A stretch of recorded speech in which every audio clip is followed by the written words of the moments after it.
നമുക്കറിയാം, നമ്മുടെ പരിധിയിലെ ഗുണഭോക്താക്കളിൽ ഏറ്റവും പ്രാധാന്യം കൊടുക്കുന്ന ഒരു ഗുണഭോക്താവാണ് ഗർഭിണി എന്ന് പറയുന്നത്. ഗർഭിണിയുടെ രജിസ്ട്രേഷൻ തുടങ്ങുന്നത് തന്നെ അവരുടെ LMP ഡേറ്റ് മുതലായിരിക്കും. കൃത്യമായിട്ടുള്ള LMP നിങ്ങൾ ആദ്യം ചോദിച്ചറിയണം. അതിന് ആധികാരികമായിട്ടുള്ള രേഖ എന്ന് പറയുന്നത് MCP കാർഡാണ്. MCP കാർഡിലെ കൃത്യമായിട്ടുള്ള LMP വെച്ചായിരിക്കണം നിങ്ങൾ പോർഷൻ ട്രാക്കറിനകത്തേക്ക് രേഖപ്പെടുത്തേണ്ടത്. കുറേയധികം ടീച്ചേഴ്സ് ഫോണിലൂടെ വിളിച്ച് ചോദിക്കുന്നതും അല്ലെങ്കിൽ അവർ പറയുന്ന കാര്യങ്ങളാണ് LMP ആയിട്ട് ഉപയോഗപ്പെടുത്തുന്നത്. കൃത്യമായി മനസ്സിലാക്കുക, പോർഷൻ ട്രാക്കർ എന്ന് പറയുന്നത് ഒരു സർക്കാർ സംവിധാനത്തിലുള്ള ഒരു ആപ്ലിക്കേഷൻ ആയതുകൊണ്ട് തന്നെ നമ്മൾ ഫീൽഡ് ലെവൽ എൻ്റർ ചെയ്യുന്ന ഡാറ്റകളാണ് വിശ്വസിച്ചുകൊണ്ട് എടുക്കുന്നത്. ആ വിശ്വാസതയിൽ എടുക്കുന്ന ഓരോ ഡാറ്റകളും അതിനനുസരിച്ചിട്ടുള്ള തീരുമാനങ്ങളായിരിക്കും സർക്കാരിൻ്റെ ഭാഗത്തിൽ നിന്ന് ഉണ്ടാവുക. അപ്പോൾ നമ്മൾ കൊടുക്കുന്ന ഡാറ്റ എപ്പോഴും കൃത്യമായിരിക്കണം, വ്യക്തമായിരിക്കണം. അതുകൊണ്ട് തന്നെ ആധികാരികമായിട്ടുള്ള ഡാറ്റകൾ ഉപയോഗപ്പെടുത്തി, അതായത് ഇപ്പോൾ LMP ആണെങ്കിൽ നിങ്ങൾ അറിയേണ്ടത് MCP കാർഡ് ഉപയോഗപ്പെടുത്തിയിട്ടാണ്. അതേപോലെ ഗുണഭോക്താവിൻ്റെ പേരും അവരുടെ ഡേറ്റ് ഓഫ് ബർത്തും തിരിച്ചറിയുന്നതിന് അവരുടെ ആധാർ രേഖയാണ് ചൂസ് ചെയ്യേണ്ടത്. അങ്ങനെ അതുപോലെ തന്നെ PMMBL നമ്മൾ രജിസ്റ്റർ ചെയ്യുന്ന ഒരുപാട് കാര്യങ്ങളുണ്ടല്ലോ, അപ്ലോഡ് ചെയ്യുന്ന കാര്യങ്ങൾ, ഇ-ശ്രം കാർഡ്, അതേപോലെ തന്നെ ഇൻകം സർട്ടിഫിക്കറ്റ്, അതുപോലെ തന്നെ നമ്മൾ ഒരുപാട് PM കിസാൻ്റെ കാർഡ് ഉപയോഗപ്പെടുത്തിയിട്ട് അങ്ങനെ ഒരുപാട് ആനുകൂല്യങ്ങൾ സ്വീകരിക്കുന്ന രേഖകൾ സബ്മിറ്റ് ചെയ്യുമ്പോൾ അതിൽ അപ്ലോഡിങ്ങിനുള്ളൊരു ഓപ്ഷൻ കൂടെയുണ്ട്. അതിൽ അപ്ലോഡ് ചെയ്യുന്നത് കൃത്യമായിട്ട് നമ്മൾക്ക് അധികാരികൾ തരുന്ന സർട്ടിഫിക്കറ്റാണ് നമ്മൾ അപ്ലോഡ് ചെയ്യുന്നത്. അതേപോലെ തന്നെയാണ് പോർഷൻ ട്രാക്കറിൽ ഇപ്പോൾ ഒരു അപ്ലോഡിംഗ് സംവിധാനം ഇല്ലെങ്കിൽ കൂടെ നിങ്ങൾ ഇത്തരത്തിലുള്ള ഡാറ്റകൾ സ്വീകരിക്കുന്ന സമയം LMP ആണെങ്കിലും അവരുടെ ഡേറ്റ് ഓഫ് ബർത്ത് ആണെങ്കിലും ഡെലിവറി ഡേറ്റ് ആണെങ്കിലും എല്ലാം നിങ്ങൾ ആധികാരികമായി മനസ്സിലാക്കിക്കൊണ്ട് ചെയ്യണം. അല്ല എന്നുണ്ടെങ്കിൽ കൃത്യമായി പ്രസവിപ്പിക്കാൻ കഴിയാത്ത സാഹചര്യം ഇപ്പോഴുണ്ട്. അതുകൊണ്ട് തന്നെ ഇപ്പോഴും പ്രസവിക്കാതെ ഒരുപാട് ഗർഭിണികൾ നമ്മളുടെ പോർഷൻ ട്രാക്കറിനകത്ത് നിൽക്കുന്നുണ്ട് എന്നുള്ളതാണ് യാഥാർത്ഥ്യം. അത് LMP തെറ്റായതുകൊണ്ടാണ്. അത് യഥാർത്ഥത്തിൽ പ്രസവം നടന്നിട്ടുണ്ട്, പക്ഷേ പോർഷൻ ട്രാക്കറിനകത്ത് പ്രസവം നടന്നു എന്ന് രേഖപ്പെടുത്താൻ കഴിയണമെങ്കിൽ ചുരുങ്ങിയതൊരു 7 മാസമെങ്കിലും പൂർത്തിയാക്കണം. അങ്ങനെ പൂർത്തിയാക്കണമെങ്കിൽ LMP കറക്റ്റായി വരണം.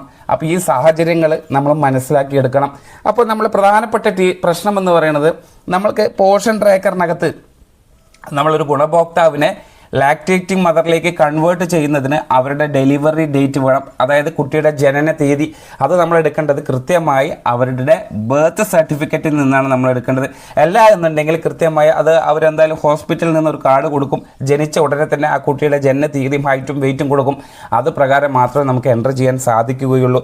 അത്തരത്തിൽ എൻട്രി വരുത്തി കഴിഞ്ഞാലാണ് നമുക്ക് കൃത്യമായിട്ട് എന്ത് ചെയ്യാം, നമ്മളെ പോർഷൻ ട്രാക്കറിനകത്ത് രേഖപ്പെടുത്താൻ കഴിയുള്ളൂ. അപ്പോൾ ഈ ഒരു സാഹചര്യത്തിൽ നമ്മളെ ടീച്ചേഴ്സ് ഇത് പ്രകാരം 6 മാസമായിട്ടുള്ളൂ, അവരുടെ ഡെലിവറി ഡേറ്റ് 6 മാസം പകുതിയായപ്പോൾ ആ കുഞ്ഞ് ജനിച്ചു എന്നുള്ളത് ടീച്ചർ മനസ്സിലാക്കി അത് രേഖപ്പെടുത്താൻ പോർഷൻ ട്രാക്കറിലേക്ക് വന്ന സമയം ടീച്ചർ സാധാരണ പോലെ തന്നെ ബെനിഫിഷ്യറി ടാബ് ഒന്ന് ക്ലിക്ക് ചെയ്ത് ആ ഗർഭിണി ലിസ്റ്റ് എടുത്ത് അതിൽ ഏത് ഗർഭിണിയാണോ പ്രസവം നടന്നത് അതിൻ്റെ 3 ഡോട്ട് ക്ലിക്ക് ചെയ്യുമ്പോൾ ഇവിടെ മൈഗ്രേറ്റ് ടു ലാക്ടേറ്റിംഗ് മദർ എന്ന് നമ്മൾ ഓൾറെഡി പറഞ്ഞു കൊടുത്തത് പ്രകാരം ടീച്ചർ ചെക്ക് ചെയ്തു. അവിടെ ഇപ്പോൾ ഗ്രേ കളറാണ്, അതായത് ഇനാക്റ്റീവാണ്. ആ ബട്ടൺ അവിടെ അമർത്തുന്ന സമയം ഒന്നും ആവുന്നില്ല എന്നുള്ളതാണ് ഒരുപാട് സംശയങ്ങൾ വന്നിട്ടുള്ളത്. കൃത്യമായി മനസ്സിലാക്കുക, നമ്മൾ പോർഷൻ ട്രാക്കറിനകത്തേക്ക് ഡെലിവറി മാർക്ക് ചെയ്യുമ്പോൾ നിങ്ങൾ പ്രധാനപ്പെട്ട ശ്രദ്ധിക്കേണ്ട 3-4 കാര്യങ്ങളാണ്.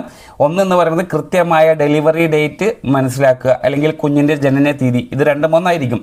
അത് കൃത്യമായി മനസ്സിലാക്കിയെടുക്കുക. അതുപോലെ തന്നെ അവർ ഏത് ഹോസ്പിറ്റലിലാണ് കുഞ്ഞിന് ജനനം കൊടുത്തത് അത് കൃത്യമായി മനസ്സിലാക്കുക. അത് ഹോം ഡെലിവറി ആണോ ഇൻസ്റ്റിറ്റ്യൂഷൻ ഡെലിവറി ആണോ എന്നുള്ളത് പ്രത്യേകം അറിയാതെ തെറ്റായി ഇപ്പോഴും ഹോം ഡെലിവറി എന്ന് മാർക്ക് ചെയ്യുന്ന ടീച്ചർമാരുണ്ടെങ്കിൽ വളരെയധികം ശ്രദ്ധിക്കണം. കാരണം ഇന്ന് ഹോം ഡെലിവറി എന്ന് പറയുന്നത് കർശനമായി തന്നെ നിരോധിച്ച കാര്യമാണ്. അതുകൊണ്ട് അതിൽ കൂടുതൽ ഫോക്കസ് ചെയ്യേണ്ടതുണ്ട്. അത്തരത്തിൽ തെറ്റായി മാർക്ക് ചെയ്ത് കഴിഞ്ഞാൽ ടീച്ചറുടെ ഭാഗത്ത് അത് ഗുരുതരമായിട്ടുള്ളൊരു വീഴ്ചയായിട്ടാണ് കണക്കാക്കുന്നത്. കാരണം യഥാർത്ഥത്തിൽ ഹോം ഡെലിവറി അല്ലാത്ത കേസാണ് ഞാൻ പറയുന്നത്. അല്ലാത്ത കേസായിട്ടും അറിയാതെ മാറി അടിച്ചാൽ അത് നിസ്സാരമായിട്ടുള്ള ഒരു കാര്യമായി കരുതുന്നില്ല. അത് കർശനമായിട്ട് നിരീക്ഷണം വരുന്നുണ്ട്. അത്തരത്തിൽ ഒരു ഹോം ഡെലിവറിക്കും നമുക്ക് പ്രൊമോട്ട് ചെയ്യാൻ കഴിയില്ല. ഇൻസ്റ്റിറ്റ്യൂഷണൽ ഡെലിവറി അഥവാ ഹോസ്പിറ്റലിലെ പ്രസവത്തിനാണ് നമ്മൾ പ്രാധാന്യം കൊടുക്കേണ്ടതും ഒരുപാട് ക്യാമ്പയിനുകൾ ചെയ്യുന്നതും അതിനു വേണ്ടിയിട്ടാണ്. അവരെ ബോധവൽക്കരിക്കുന്നുണ്ട്, CBയിലൂടെയും അല്ലാതെയും VHSൻ്റെ LMSC പല തരത്തിൽ. അതുപോലെ തന്നെ ആശാമാരുടെ ഒരുപാട് മീറ്റിങ്ങുകളിലൂടെ നമ്മൾ പ്രൊമോട്ട് ചെയ്യുന്നത് ഇൻസ്റ്റിറ്റ്യൂഷണൽ ഡെലിവറിയാണ്. അതായത് ഹോസ്പിറ്റലിനകത്ത് പോയി പ്രസവം നടത്തണമെന്നുള്ള ഒരു പ്രാധാന്യത്തെക്കുറിച്ചിട്ടുള്ള അവബോധം നമ്മൾ കൊടുത്തുകൊണ്ടിരിക്കുന്നുണ്ട്. അതുകൊണ്ട് തന്നെ എല്ലാവരും അത്തരം രീതിയിലാണ്. എന്നിരുന്നാലും 1-2 കേസ് മാത്രമാണ് എപ്പോഴെങ്കിലും കേരളത്തിൽ ഉണ്ടാവുക. പക്ഷേ പോർഷൻ ട്രാക്കറിലേക്ക് എൻട്രി വരുത്തുന്ന സമയം ടീച്ചർമാരെ അറിയാതെ ഒരിക്കലും ഹോം ഡെലിവറിയായി മാർക്ക് ചെയ്യരുത് എന്നുള്ളതാണ് ഒന്നുകൂടെ ഓർമ്മപ്പെടുത്താനുള്ളത്. ഇനി നമ്മളെ വിഷയത്തിലേക്ക് വരികയാണ്. അപ്പോൾ ഇത്തരത്തിൽ ലാക്ടേറ്റിംഗ് മദർ എന്ന 6 മാസം പൂർത്തിയായ ഉടനെ പ്രസവം നടന്നവരെ രേഖപ്പെടുത്തുന്ന സമയം ഇത്തരത്തിൽ ഇനാക്റ്റീവായി കാണുന്നുണ്ടെങ്കിൽ മനസ്സിലാക്കുക, നമ്മളെ പോഷൻ ട്രാക്കറിനകത്ത് ചുരുങ്ങിയത് 7 മാസം പൂർത്തിയായ ആ പ്രസവത്തിന് മാത്രമാണ് രേഖപ്പെടുത്താനുള്ള ഓപ്ഷൻ ഇവിടെ തെളിഞ്ഞു വരികയുള്ളൂ. അല്ലാത്തതൊന്നും നമുക്ക് വരില്ല. കാരണം മിക്കവാറും അത് അത്തരത്തിൽ 6 മാസത്തിലൊക്കെ പ്രസവിക്കുന്ന കുഞ്ഞ് ചില സമയങ്ങളിൽ അബോർഷൻ ആയിരിക്കാം, അല്ലെങ്കിൽ സ്റ്റിൽ ബർത്ത് ആയിരിക്കാം, അല്ലെങ്കിൽ മിസ്കാരേജ് ആയിരിക്കാം. അങ്ങനെ സംഭവിക്കുന്ന സമയം നമ്മൾക്ക് ഈ താഴെ കാണുന്ന, അതായത് ഗുണഭോക്താവിൻ്റെ തന്നെ 3 ഡോട്ട് ക്ലിക്ക് ചെയ്ത് താഴെ നിങ്ങൾക്കൊരു ഓപ്ഷൻ കാണുമല്ലോ, ആ ഓപ്ഷനിൽ മിസ്കാരേജ് അബോർഷൻ എന്നുള്ള ഒരു ഓപ്ഷൻ നിങ്ങൾക്ക് കാണാൻ സാധിക്കും. ഈ ഭാഗത്ത് ക്ലിക്ക് ചെയ്തിട്ടാണ് ഇത്തരത്തിലുള്ള സ്റ്റിൽ ബർത്തും മിസ്കാരേജും അബോർഷൻ ഏത് ആഴ്ച മുതൽ ഏത് ആഴ്ചയ്ക്ക് മുന്നിലാണ് അല്ലെങ്കിൽ അതിന് ശേഷമാണെന്നുള്ള ഓപ്ഷൻ സെലക്ട് ചെയ്യാനുണ്ട്. അത് കൃത്യമായി രേഖപ്പെടുത്തി പോവുക. നമുക്ക് തോന്നാറുണ്ട് ഇതെല്ലാം വെറുതെ ആണോ, ഇതെല്ലാം ഏതെങ്കിലും ഒന്ന് ക്ലിക്ക് ചെയ്ത് പോയാൽ മതിയോ എന്നുള്ള തോന്നലുണ്ടാവും. കൃത്യമായി നിങ്ങൾ മനസ്സിലാക്കേണ്ട കാര്യം ഇതാണ്, നമ്മൾ കൊടുക്കുന്ന ഓരോ ഡാറ്റയും സർക്കാരിലേക്കാണ് പോകുന്നത്. ഫീൽഡ് ലെവൽ ജീവനക്കാരെന്ന് പറയുന്ന നമ്മളാണ്. നമ്മൾ കൊടുക്കുന്ന എൻട്രിയാണ് യഥാർത്ഥമായിട്ടുള്ള എൻട്രി എന്ന് വിശ്വസിച്ചിട്ടാണ് ഈ കാര്യങ്ങളൊക്കെ നമ്മളിലേക്ക് ഏൽപ്പിക്കുന്നത്. അപ്പോൾ കൃത്യമായി അബോർഷനാണ് സംഭവിച്ചതെങ്കിൽ ഏതാഴ്ചക്കുള്ളിൽ, 20 ആഴ്ചക്കുള്ളിലാണോ 20 ആഴ്ച കഴിഞ്ഞിട്ടാണോ സ്റ്റിൽ ബർത്ത് എന്നാണ്, ഇതെല്ലാം തന്നെ കൃത്യമായിട്ടുള്ള തീയതി നമ്മൾ മനസ്സിലാക്കി അത് തന്നെ അവിടെ മാർക്ക് ചെയ്യണം. അല്ലാതെ എന്തെങ്കിലുമൊക്കെ കൊടുത്തിട്ട് അവിടെ പ്രസവം നടന്നു അല്ലെങ്കിൽ അവിടെ സ്റ്റിൽ ബർത്ത് സംഭവിച്ചു, അപ്പോൾ എന്തെങ്കിലും ഒന്ന് കൊടുക്കുക, അത് സബ്മിറ്റ് ആക്കി പണി അവസാനിക്കാം എന്നുള്ളൊരു തോന്നൽ നമ്മളുടെ ഭാഗത്ത് നിന്ന് ഉണ്ടാവരുത്. ഒരിക്കലും നമ്മൾ ആ രീതിയിലേക്ക് നമ്മളെ പോഷൻ ട്രാക്കർ കൊണ്ടുപോകാൻ പാടില്ല. നമ്മളെ സെൻറ്റർ ഒന്ന് വിസിറ്റ് ചെയ്ത് കഴിഞ്ഞാൽ അവിടുത്തെ അച്ചടക്കം എന്താണ് എന്നുള്ളത് നമ്മളെ സൂപ്പർവൈസർ ഐഡൻറ്റിഫൈ ചെയ്യാറുണ്ട് അല്ലേ, അതിനെ അപ്രീഷിയേറ്റ് ചെയ്യാറുണ്ട്. അതുപോലെ ആവണം നമ്മളെ പോഷൻ ട്രാക്കറിലെ എൻട്രികളും. ഒരു സെൻട്രൽ പോഷൻ ട്രാക്കർ ഒന്ന് ഓപ്പൺ ചെയ്ത് കഴിഞ്ഞാൽ അവിടുത്തെ നീറ്റ്നെസ് നമുക്ക് അറിയാൻ കഴിയും.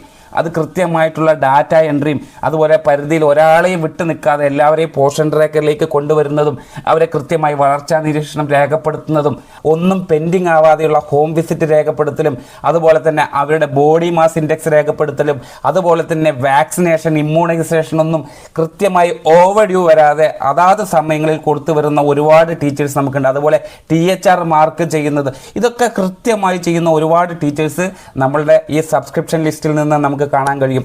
അത്രമാത്രം ഇമ്പോർട്ടൻസ് കൊടുത്തുകൊണ്ട് ചെയ്യുന്ന ഒരുപാട് ടീച്ചേഴ്സ് നമുക്കകത്തുണ്ട്.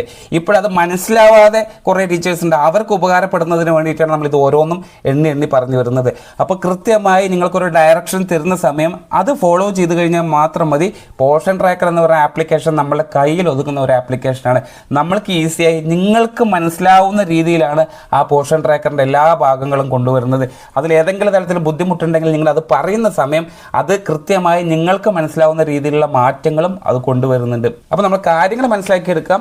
ഇത്തരത്തിൽ 7 മാസം പൂർത്തിയായി കഴിഞ്ഞാൽ മാത്രമാണ് നമുക്ക് മൈഗ്രേറ്റ് ടു ലാക്ടേറ്റിംഗ് മദർ എന്നുള്ള ഈ ഓപ്ഷൻ നമുക്ക് തെളിഞ്ഞു വരുള്ളൂ. അല്ലാത്ത സമയങ്ങൾ അത് വരില്ല എന്നുള്ളത് കൃത്യമായി മനസ്സിലാക്കുക. അല്ലാത്ത സാഹചര്യം ഞാൻ പറഞ്ഞു കഴിഞ്ഞു, സ്റ്റിൽ ബർത്ത് ആയിരിക്കാം, അബോർഷൻ ആയിരിക്കാം, അല്ലെങ്കിൽ ഈ പറയുന്ന മിസ്കാരേജ് സംഭവിച്ചിട്ടുണ്ടാവാം എന്നുള്ളതാണ് അതുകൊണ്ട് അർത്ഥമാക്കേണ്ടത്.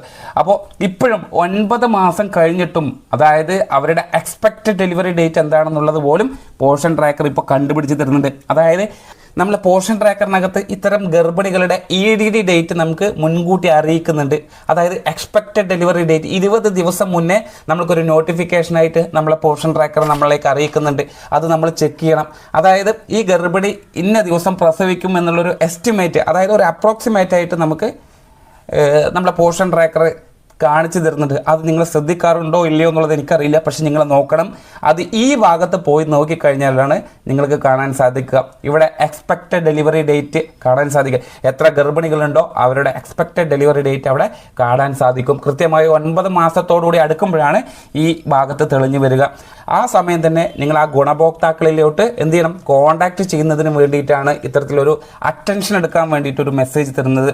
ആ സമയം നിങ്ങൾ ഗർഭിണികളെ വിളിച്ച് ചോദിച്ച് എന്താണ് സാഹചര്യം, എന്താണ് അവസ്ഥ, പ്രസവം ഏത് സമയത്താണ് ഡോക്ടർ അഡ്മിറ്റ് ആവാൻ പറഞ്ഞിട്ടുള്ളത് എന്നുള്ള കാര്യങ്ങളൊക്കെ നിങ്ങൾക്ക് ചോദിച്ചറിയാൻ കഴിയും. അതിന് വേണ്ടിയിട്ടാണ് ഈ ഓപ്ഷൻ കൊടുത്തിട്ടുള്ളത്. അപ്പോൾ അതുകൊണ്ടൊക്കെ മനസ്സിലാക്കി കൃത്യമായിട്ടുള്ള ഡാറ്റകൾ നിങ്ങൾ ശേഖരിച്ചുകൊണ്ട് പോഷൻ ട്രാക്കറിലേക്ക് രേഖപ്പെടുത്തുക. അപ്പോൾ നമ്മൾ ഈ സെഷൻ തന്നെ തുടങ്ങി വെച്ചത് ആ ഇനാക്റ്റീവായി കിടക്കുന്ന മൈഗ്രേറ്റ് ടു ലാക്ടേറ്റിംഗ് മദറിനെ കുറിച്ചായിരുന്നു. അത് എന്താണ്, എങ്ങനെയാണ് അതിൻ്റെ പ്രവർത്തനം എന്നുള്ളത് ടീച്ചേഴ്സ് ഇപ്പം മനസ്സിലാക്കിയിട്ടുണ്ടാവും എന്നുള്ളതാണ് നമ്മൾ കരുതുന്നത്.